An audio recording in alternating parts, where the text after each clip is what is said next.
करे कि अपनी सीटें ले लें। मैं आपको यह कहने के लिए नहीं आया हूं कि मुझे नेता बनाओ। मुझे अल्लाह ने बहुत इज्जत दी है। मैंने जिंदगी में कभी ऐसा सोचा भी नहीं था कि हैदराबाद की गली कूचों से निकलकर एक दीवाना आज इस तारीखी शहर में गाजियों की सरजमीन, शहीदों की सरजमीन में आपके दरमियान में खड़े होकर मैं अपनी बात को रख सकूं। मेरे भाई, मेरा मकसद एक ही है कि आपको अपना जायज मुकाम मिलना चाहिए। उत्तर प्रदेश में बहुत हो चुका मेरे अजीज दोस्तों और बुजुर्गों। हमने 60 साल से मुख्तलिफ सियासी पार्टियों को वोट दे देकर इनको मोटा किया, इनको कामयाब किया और इनको हमने मौका दिया कि हमारे जज्बात पर, हमारे ख्वाबों पर उन्होंने अपने सियासी महलों को तामीर किया। बताओ, कभी अपने गिरबान में झांक कर देखो। मैं तुमसे अपील कर रहा हूं नौजवानों, कभी अपने दिल पर हाथ रखकर सोचो। मैं हमारे बुजुर्गों से इल्तिजा कर रहा हूं कि मेरी इस बात को आप थोड़ी देर के लिए संजीदगी से गौर करिए कि आपने क्या हासिल किया। बताओ, तुम्हारी एक आजाद आवाज कहां पर है? कौन है तुम्हारा नुमाइंदा जो बेबाक तरीके से तुम्हारे मसाइल को हल कर सके? हिंदुस्तान का जब कभी पार्लियामेंट का इलेक्शन आता, 16 पार्लियामेंट के इलेक्शन हो गए। हर पार्लियामेंट के इलेक्शन में एक ही बात कही जाती है कि हमको नुकसान पहुंचेगा। अरे मेरे कान पक चुके हैं। हमारे वतन अजीज में 16 पार्लियामेंट के इलेक्शन हो गए। अरे आखिर ये कौन सी सियासत है कि इलेक्शन के वक्त मेरी जिंदगी और मौत की बात होती है और जब इलेक्शन खत्म हो जाता तो मैं रोज मरता हूं। कभी अखलाक के नाम पर मरता हूं, तो कभी पीलू खान के नाम पर मरता हूं, तो कभी जुनैद के नाम पर मरता हूं, तो कभी रमजान के नाम पर मरता हूं। आखिर हम कब तक मरते रहेंगे? अरे एक बार जिंदा होने की कौम का मिसाल दे दो, खड़े हो जाओ कि हम इनके बातों में आने वाले नहीं है। ना हम हिंदुस्तान में इज्जत की जिंदगी गुजारेंगे इसलिए कि बाबा साहेब अंबेडकर का दिया हुआ संविधान हमको इंसान के तौर पर देखता है।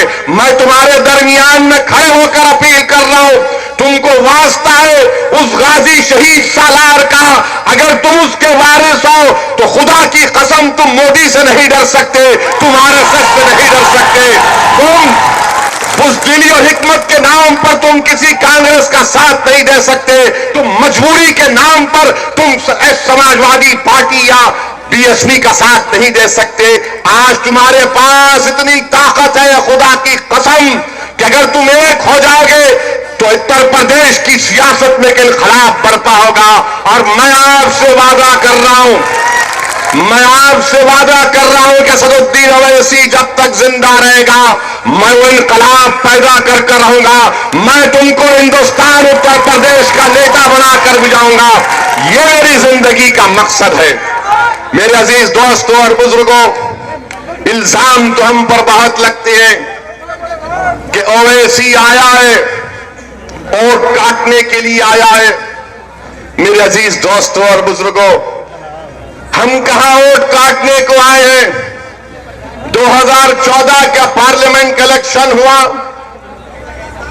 2014 के पार्लियामेंट के इलेक्शन में उत्तर प्रदेश से एक भी मुस्लिम अकलियत का उम्मीदवार कामयाब नहीं हुआ। कौन जिम्मेदार था इसका?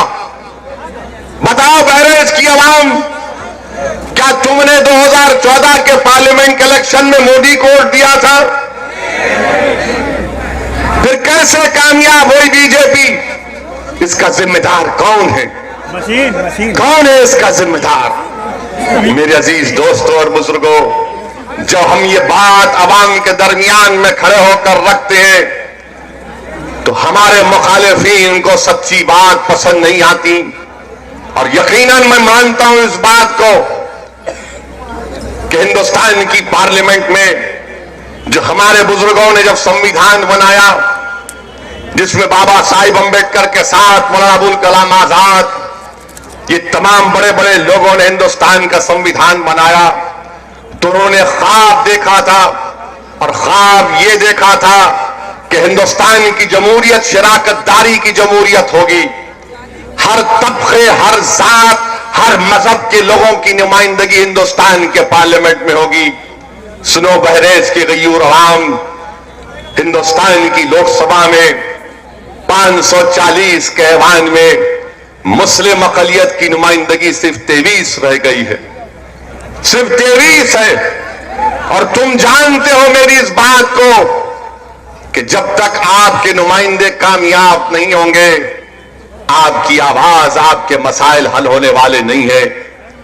आपके गांव, आपके शहर में कोई पानी के पीने के पानी का इंतजाम नहीं करेगा, बच्चों के लिए स्कूल का इंतजाम नहीं करेगा। हमारे मासूम बच्चे पैदा होकर बीमार हो जाते हैं, उनके लिए अस्पताल का इंतजाम नहीं होता। हमारे बस्तियों में एक मिसाल ये कभी नहीं सुधरेगा। इसने हिंदुस्तान के संविधान के ऊपर हाथ रखकर कसम खाई कि मैं किसी से भी भेदभाव नहीं करूंगा, चाहे वो हिंदू हो, मुसलमान हो, शेड्यूल्ड कास्ट हो, शेड्यूल्ड ट्राइब हो, बैकवर्ड क्लास हो। मगर उत्तर प्रदेश के चीफ मिनिस्टर ने संविधान की जो कसम खाई उसको भूल गए और बार बार यही बोलते हैं, ये बाबर की औलाद को वोट मत दो, हमको अली नहीं चाहिए। सुनो उत्तर प्रदेश के मुख्यमंत्री, शायद तुमको इल्म नहीं है, मैं तुम्हारे इल्म में इजाफा कर रहा हूं। जो हिंदुस्तान का संविधान है, वो संविधान ये कहता है कि हिंदुस्तान का कोई मजहब नहीं है, हिंदुस्तान का, भारत का कोई मजहब नहीं है। भारत का मजहब इस्लाम नहीं है, भारत का मजहब हिंदुइज्म नहीं है, भारत का मजहब ईसाई नहीं है, भारत का मजहब बौद्ध नहीं है, भारत का कोई मजहब नहीं है। भारत तमाम मजाहिब के मानने वालों को मानता है और अगर कोई नहीं मानता तो भारत उसको भी मानता है। यह हिंदुस्तान की हकीकत है। मगर आरएसएस, बीजेपी और यहां का मुख्यमंत्री ये कहता है कि मुझे अली की जरूरत नहीं है। अरे मुख्यमंत्री, क्या तुम नहीं जानते कि अली ब्रादरान ने अंग्रेजों के खिलाफ जद्दोजहद की?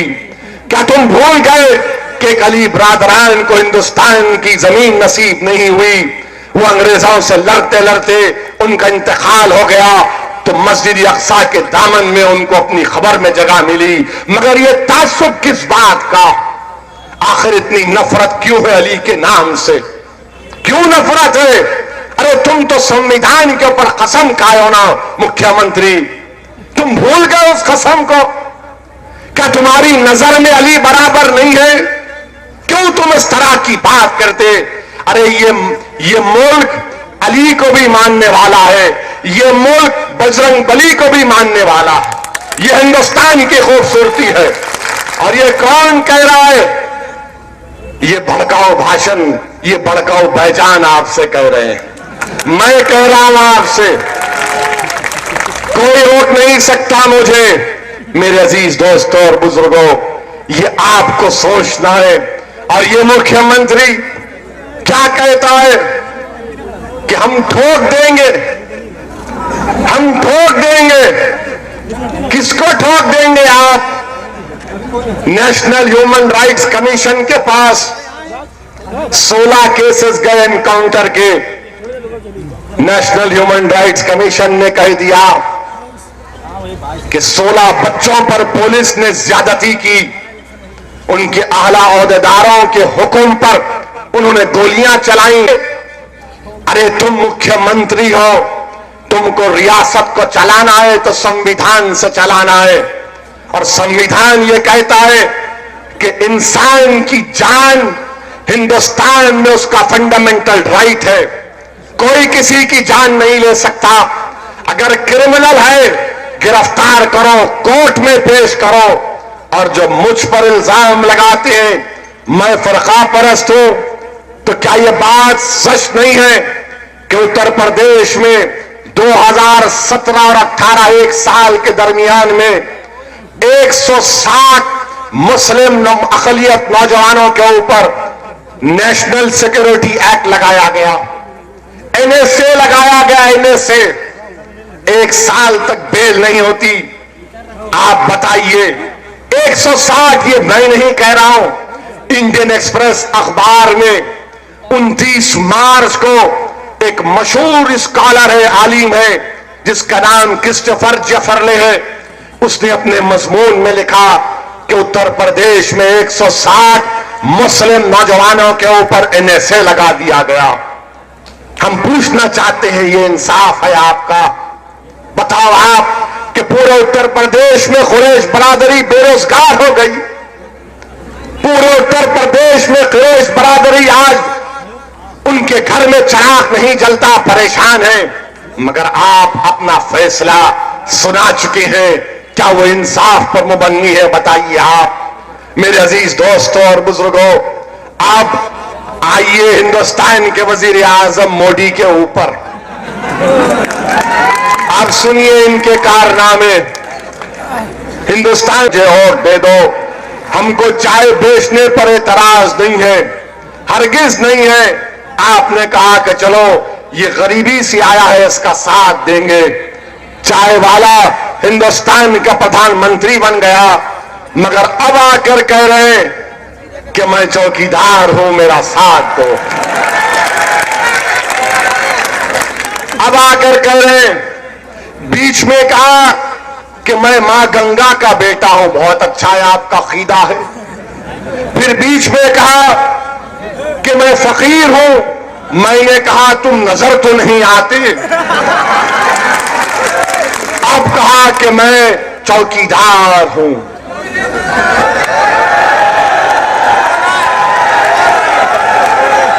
अगर मैं कहूंगा तो पुलिस बोलेगी भड़काओ भाईजान ने फिर से भड़काओ बात कर दी। मैं नहीं कह सकता, आपको जो चाहे कहना कहो, आप दिल खोल के कहो, बहुत दिल खोल के बोलो, दबा के बोलो।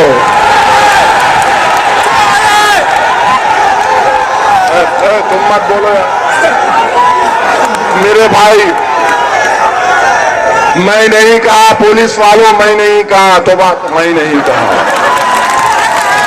मैंने कहा, मैंने नहीं कहा। रिकॉर्ड करो मीडिया वालों, मैंने नहीं कहा, ना ना ना। सुनिए सुनिए सुनिए सुनिए, ये सुनो, हिंदुस्तान में 16 पार्लियामेंट के इलेक्शन हुए। आजादी के बाद एक 2 वजीर आजम को छोड़कर जितने भी चौकीदार बने, किसी ने साथ नहीं दिया गरीब और मजलूम अवाम का। मैं बता रहा हूं आपको कैसे। ये जो फैजाबाद से कांग्रेस का कैंडिडेट है, क्या नाम है, खत्री, आप जानते हैं उसके बारे में क्या है? उसकी तारीख ये है कि वो 84 में 1984 में, नौजवान तो जब पैदा भी नहीं हुए थे, 1984 में MP बना था। और उसने उस जमाने में 29 और 30 दिसंबर को प्रकाश उत्सव मनाया था। लोग परेशान हो गए। ये जो कैंडिडेट है कांग्रेस के फैजाबाद से, इनके वालिद मोहतरम उस वक्त कोर्ट में डिस्ट्रिक्ट काउंसिल थे।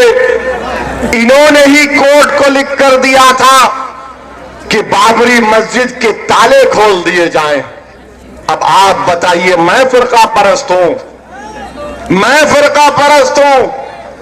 हिंदुस्तान में मैं आपको कह रहा हूं कि सब सेकुलर है और सिर्फ ओवैसी कम्युनल है।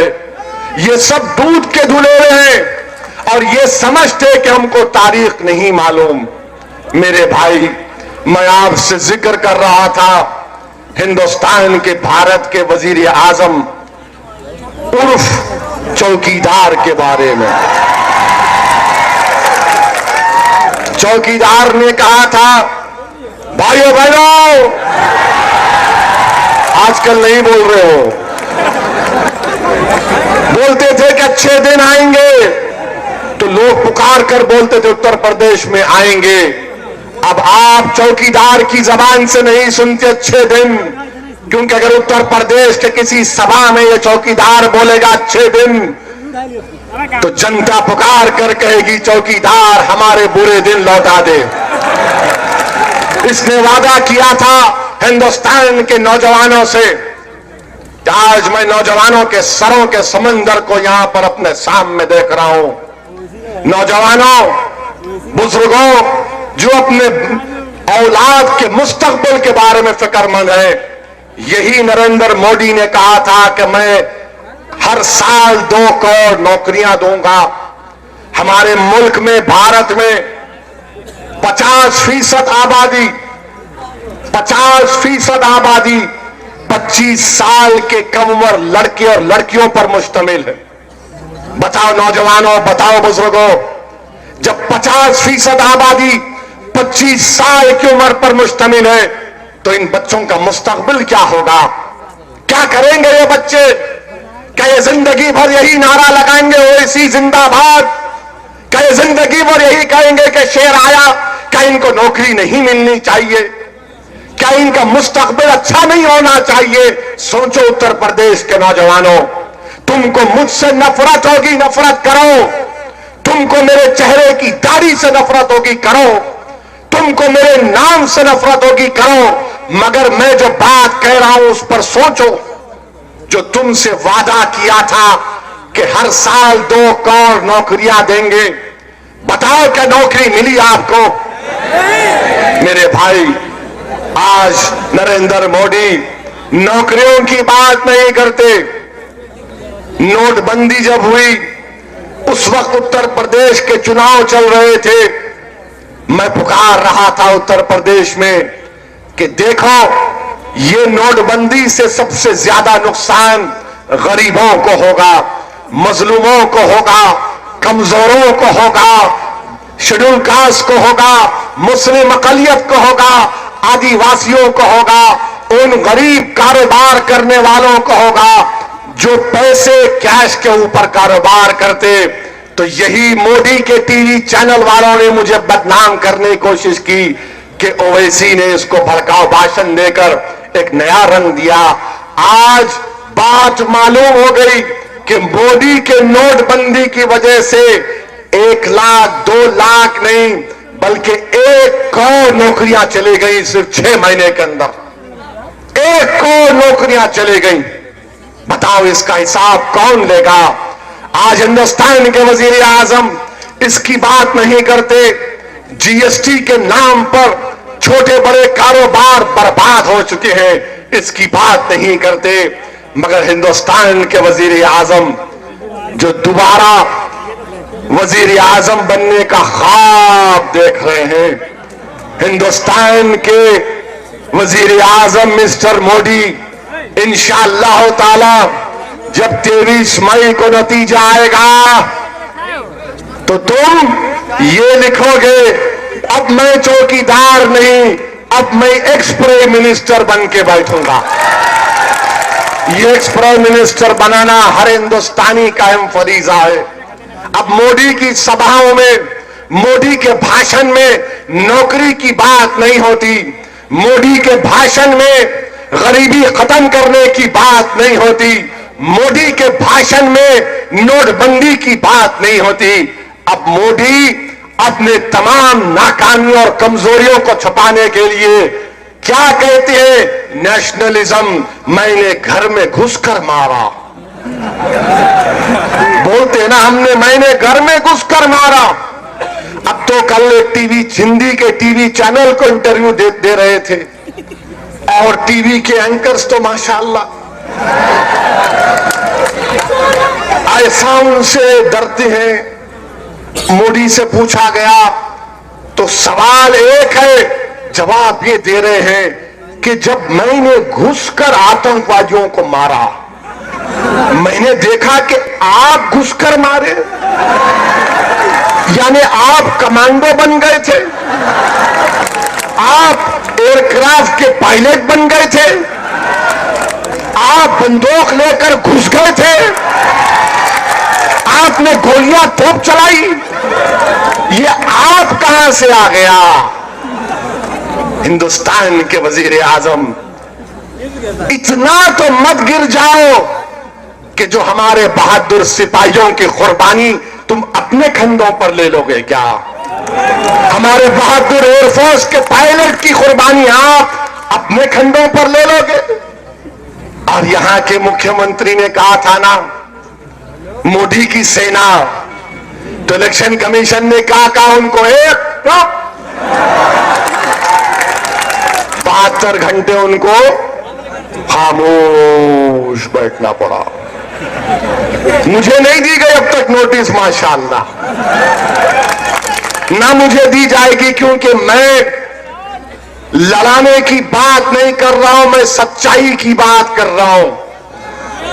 आप बताइए मेरे भाई, हिंदुस्तान के प्रधानमंत्री हैं, चौकीदार हैं, और हिंदुस्तान के बहादुर पायलट और सेनाओं के कुर्बानियों का इकरार नहीं करते और कहते मैंने किया। आपने क्या किया हम बताते हैं आपको। आपने नौजवानों के ख्वाबों को तोड़ दिया। एक टीवी चैनल को इंटरव्यू दे रहे थे, आप सोचिए कि बैठे हैं हिंदुस्तान के वजीर आजम, एक मोहतरमा टीवी के एंकर बैठे हैं, वो बेचारे इतना मोदी से देखकर उनको मगलूब हो जाते हैं और कहते हैं मोदी जी मुझे पूछने दीजिए। मैंने समझा कि शायद नौकरियों का सवाल करेंगे, मैंने समझा कि शायद ये जो चीफ मिनिस्टर ने ठोकने की बात की उसकी बात करेंगे, मगर कहा कि नहीं, मुझे ये पूछना पड़ेगा कि आप थकते क्यों नहीं हैं? आप बताइए। मैं मीडिया वालों से भी कह रहा हूं, भाई 23 मई के बाद आप लोगों का क्या होने वाला है? ये तो नहीं रहेंगे इंशाअल्लाह ताला, नहीं रहेंगे इंशाअल्लाह, याद रखना मेरी बात को आप। इंटरव्यू ये है क्या? अच्छा, हम जब टीवी चैनल पर जाते हैं तो पहला सवाल कि आप भड़काऊ भाषण क्यों देते? यानी इनको ऐसा हमको देखते ऐसा लगता है इनको कि मैं इनकी जान लेने आया हूं, कि बस अब ये आया है इस पर टूटते हैं। एक अकेला मैं टीवी पर बैठता हूं तो चार हमला करते हैं, और अल्हम्दुलिल्लाह आपका भाई, आपका बेटा, आपका भड़काऊ भाईजान सब्र से बैठकर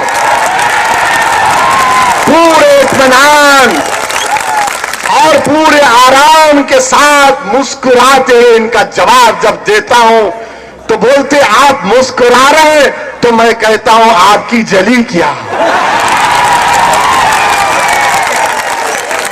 हम मुस्कुराना भी नहीं, हमारी मुस्कुराहट पर तुम फिदा होते हमको मालूम, क्योंकि हमारे जैसा स्मार्ट और हैंडसम तो कोई है ही नहीं। जिसके चेहरे पे दाढ़ी वही तो स्मार्ट है, मगर हम पे हमला टीवी का, माने 1 मिनट नहीं गुजरता ऐसा दिखता है कि को मैं इनका जान का दुश्मन बैठा हूं, और जब मोदी से मिलते हैं ये क्या है यार? हिंदुस्तान के प्रधानमंत्री का आप इंटरव्यू देखो, जब ये टीवी के एंकर उनको लगा कि इनकी तारीफ में अच्छी एक्टिंग नहीं कर रहे, तो मोदी ने कहा कि तुम लोग अच्छी एक्टिंग नहीं कर रहे, मैं एक्टर से इंटरव्यू लूंगा अपना। वो एक्टर को बुलाए और वो एक्टर भी क्या सवाल किया, वाह वाह वाह, आम खाते हैं? वो सवाल किया, मोदी जी आप आम खाते हैं? काट के खाते या चूस के खाते? क्या बात है, आम काट के खाते, चूस के खाते, तो कैसा खाते तू बता ना। आम खाते, पेड़ा खाते, गुलाब जामुन खाते, रसगुल्ला खाते, बड़े का खाते, छोटे का खाते, सबका खाते, मगर और इनसे पूछ रहे आप आम खाते हैं काट के या चूस के? और हमारे प्रधानमंत्री इतना शर्मा रहे, हाय हाय हाय। यानी मैं तो इतना नहीं शर्माया था जब मैं अपनी शादी के बाद अपने ससुराल को गया था, इतना शर्मा रहा। अरे बाप, मैं बोला यार ये क्या हो रहा है हमारे मुल्क की जमहूरियत को। तो हिंदुस्तान के वजीर आजम का यही मामला। अच्छा, ये एक और इंटरव्यू में बात का इंकशाफ हुआ। मोदी ने कहा कि मैं ओबामा से तू कहकर बात करता हूं। तू और तू, ये कौन सा तू है? ये समझ में नहीं आया कि ओबामा मेरे को तू कहते हैं। और मोदी ने कहा, ओबामा ने मुझसे कहा कि मोदी जी आज सिर्फ 4.5 घंटे क्यों सोते हैं, ज्यादा सोइए ना। मेरा सवाल वजीर आजम से है, अगर आप 4.5 घंटे सोते हैं तो फिर पुलवामा में 50 किलो आरडीएक्स कैसा चला गया?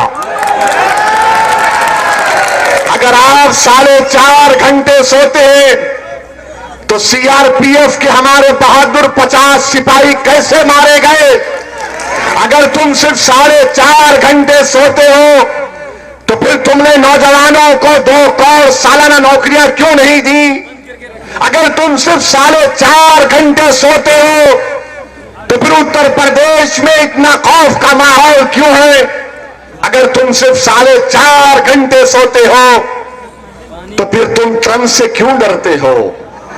ये ट्रंप से डरते हैं, ये खाली हमको देखकर बोलते मेरे पास 56 इंच का सीना है। मेरे भाई, ट्रंप ने क्या किया? ट्रंप ने कह दिया मोदी को, मित्रों ईरान से तेल खरीदना बंद करो। तो मोदी ने कहा ओके बॉस, कबूल है। आपको मालूम कि जब हम ईरान से तेल नहीं खरीदेंगे तो 2,500 करोड़ का नुकसान होने वाला हिंदुस्तान को, और 2,500 करोड़ का बोझ हिंदुस्तान की आवाम पर आयद करने वाले हैं चौकीदार। अगर इनमें दिल होता तो वो ट्रंप को बोलते नहीं ट्रंप, हम भारत का मामला अपने बलबूते पर तय करेंगे।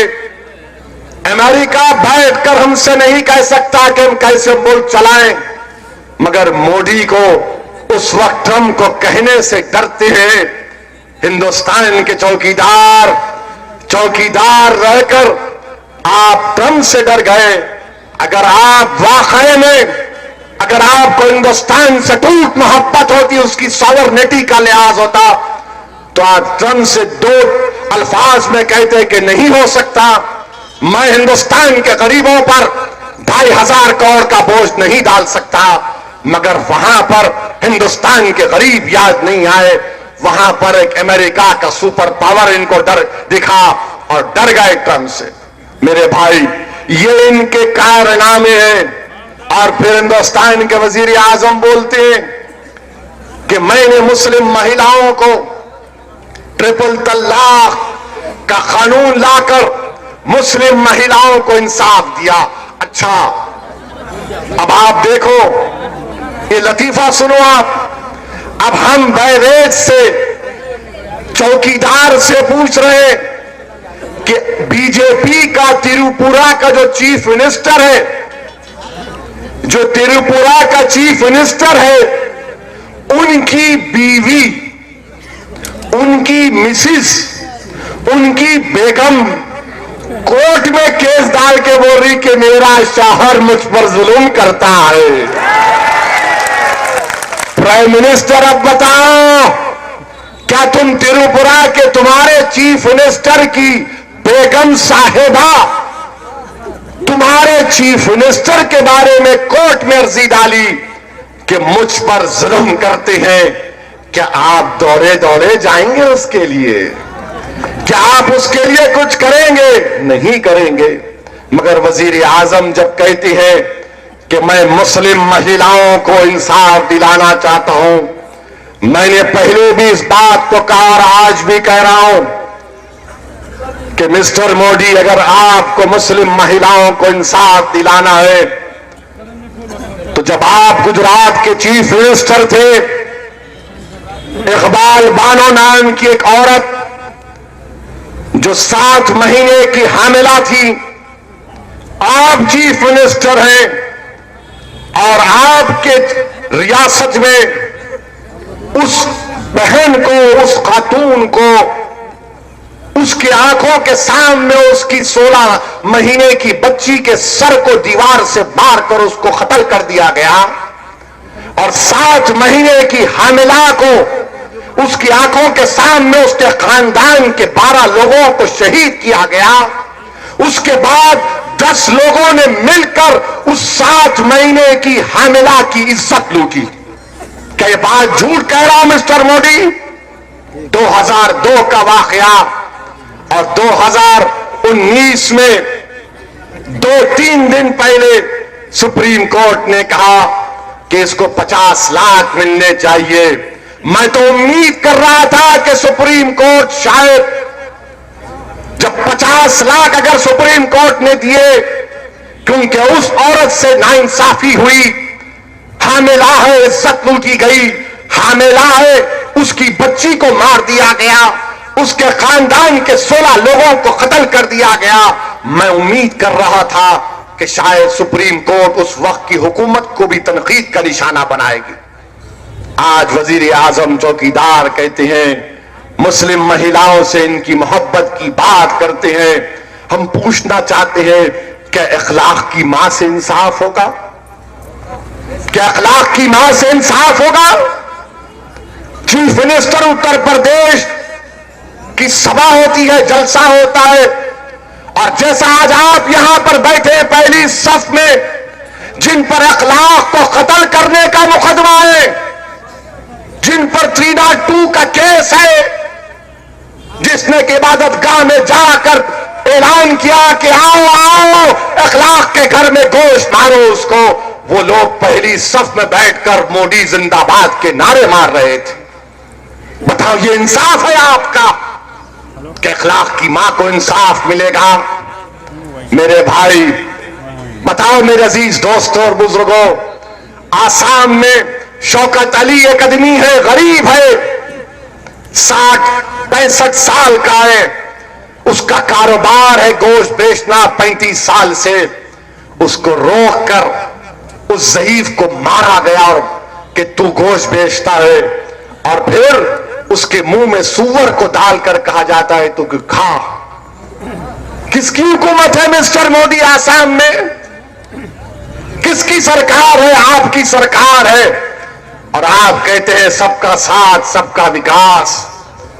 हाफिज जुनैद, वो 16 साल का नौजवान बच्चा जो तरावी की नमाज खत्म, कुरान करीम को खत्म कर चुका था, जो ईद की तैयारी में नए कपड़े लेकर जा रहा था, ट्रेन में उसको मार दिया गया। क्या उसकी मां को इंसाफ मिलेगा? बताओ हिंदुस्तान के वजीर आजम, जब ट्रिपल तलाक के नाम पर आप बुलंद बांग दावे करते हैं, तो बताओ क्या जुनैद की मां को इंसाफ मिलेगा? क्या रकबर खान को इंसाफ मिलेगा? क्या पीलू खान को इंसाफ मिलेगा? मेरे भाई, दास्तान लंबी है, बहुत से वाकयात है। मैं दोबारा उसी जुमले पर जा रहा हूं कि जब आपकी एक आजाद आवाज होगी, जब आपके वोटों से आपका नुमाइंदा जीत कर आएगा, तभी तो कोई लड़ेगा ना। क्या तुम नहीं देखे? तुम्हारी आंखें नहीं देखी? क्या तुम्हारे कान नहीं सुने कि जब हिंदुस्तान की लोकसभा में ट्रिपल तलाक का कानून बनाया जा रहा था, जब शरीयत में मुदाखलत हो रही थी, जब हिंदुस्तान के संविधान के खिलाफ कानून बनाया जा रहा था, कौन उठकर उस कानून की मुखालिफत किया? कौन उठकर कहा हिंदुस्तान के वजीर आजम की आंखों में आंखें डालकर कि तुम जो कानून बनाने जा रहे हो वो हमारी मुस्लिम खवातीन से नाइंसाफी का बाइस बनेगा? वो संविधान के खिलाफ है। मेरे भाई, वो कोई नहीं था, वो आपका दीवाना असदुद्दीन ओवैसी था। मैं हिंदुस्तान की पार्लियामेंट में अकेला पड़ गया। हिंदुस्तान की पार्लियामेंट में बीजेपी के लोग मुझ पर ताना मार रहे थे, मुझ पर कह रहे थे, ओवैसी तुम जो तरमीम पेश किए वो तुम उसमें शिकस्त खाओगे। कांग्रेस के लोग मुस्कुरा रहे थे। मैंने तरमीम सिर्फ इतनी पेश की कि जहां पर मुस्लिम खातून का नाम लिखा हुआ है तुम वो निकाल दो और सिर्फ लफ्ज खातून रहने दो, वुमेन रहने दो। मगर मेरे भाई, कोई साथ नहीं दिया, ना कांग्रेस ने साथ दिया, ना बीजेपी ने साथ दिया। मैंने अपनी तरमीम को पेश किया, 400 वोट खिलाफ गिरे और मैं अकेला अपने लिए वोट डाल दिया। मुझे यकीनन तकलीफ हुई, मगर मायूसी नहीं हुई। तकलीफ इसलिए हुई कि हिंदुस्तान की इतनी बड़ी पंचायत में कोई एक भी नहीं था जो मेरी बात को समझ सके, कोई एक भी नहीं था जो मुझसे साथ दे सके कि देखो तुम हमारी शनाख्त को खत्म करना चाह रहे हो। अगर हम अच्छे या बुरे हैं, गुनाहगार हैं या तकवा है, परहेजगारी है, ये तो रब जानता है। मगर अगर मैं असदुद्दीन ओवैसी जैसा गुनाहगार भी हूं, मगर मैं हरगिज ये नहीं चाहूंगा कि तुम मेरी शनाख्त को मिटा दो, तुम मेरे कानून को खत्म कर दो। अरे जिसके नाम का सदका हम खाते हैं, जिससे पहचान अल्लाह ने हमको दुनिया में दी है, अगर तुम उस पहचान को खत्म कर दोगे तो फिर हम तो जिंदा लाश भी नहीं कहलाएंगे। मेरे भाई, वो ट्रिपल तलाक का कानून का दिन मेरी जिंदगी का सबसे बुरा दिन था। मैं बार बार तुमको जज्बात में लाने के लिए नहीं कह रहा हूं, बल्कि सच्चाई बयान कर रहा हूं कि बहैसियत एक बेटे के मैंने अपने हाथों से अपने बाप को कब्रिस्तान में, कब्र में उतारा। मुझे उस दिन इतनी तकलीफ नहीं हुई जिस दिन हिंदुस्तान की पंचायत में इस तरह का कानून बनाया जा रहा था। और मगर मेरे हौसले बुलंद थे, आज भी है। मैं तकलीफ का इजहार इसलिए कर रहा हूं कि मैं अपनों के दरमियान में हूं।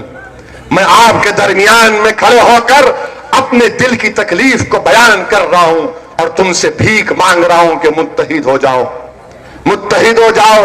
और जो लोग बोलते हैं ना कि एक एमपी ने क्या किया, अल्हम्दुलिल्लाह अल्लाह ने वो इज्जत बख्शी कि 540 के ऐवान में एक दीवाना तो खड़ा हुआ जिसने इख्तिदार की कुर्सियों पर बैठने वालों को झिझोड़ दिया। मेरे अजीज दोस्तों और बुजुर्गों, उस वक्त तो कांग्रेस पार्टी भी मोदी का साथ दी। दिसंबर 2017 में कांग्रेस पार्टी ने भी मोदी का साथ दिया। मुझ पर ताने मारते थे कि तुम क्या कर रहे हो, तुम्हारी तरमीम कबूल नहीं होगी। तो मैंने कहा कबूल होगी। बोले कैसे होगी? मेरा तुम नहीं जानते, कबूल होगी। तो कहा कहां कबूल होगी? मैंने कहा रब के दरबार में कबूल होगी। यहां तुम मुझे हरा दो, मगर मरने के बाद सबसे पहले मुझ जैसे इंसान से पूछोगी कि बता, तुझे दुनिया में इज्जत दी गई थी, तुझे बोलने का सलीका दिया गया था, तुझे दुनिया में पहचान दी गई थी, तूने उसका क्या इस्तेमाल किया? तो कम से कम मैं ये तो कह सकता हूं, यार अब मेरे पास कुछ नहीं है, मगर जिस दिन यह कानून बन रहा था, मैं नबी करीम सल्लल्लाहु अलैहि वसल्लम का गुलामी का तोप अपने गले में डालकर उस कानून के खिलाफ खड़ा हुआ। मेरे भाई, ये ताकत होती है जब आपके वोटों से आपका नुमाइंदा कामयाब होता है। इसलिए मेरे अजीज दोस्तों और बुजुर्गों, यकीनन इस पार्लियामेंट के इलेक्शन में चौकीदार को घर में बिठाइए, चौकीदार को घर में बिठाइए और कुछ अच्छों को देखिए। वो जो लोग बोल के अभी 2 मिनट है ना, क्यों उठ रहे आप लोग? 1 मिनट है। ये हमारे मीडिया के लोग मेरे को पूछते, अगर मोदी प्रधानमंत्री नहीं बनेगा तो कौन बनेगा? अब आप इनका जवाब अब आप देंगे। भारत बड़ा है या मोदी बड़ा है? मोदी बड़ा है या भारत बड़ा है? लो मीडिया वालों, जवाब तुमको मिल गया। भारत बड़ा है और भारत बड़ा रहेगा। शुक्रिया, खुदा हाफिज।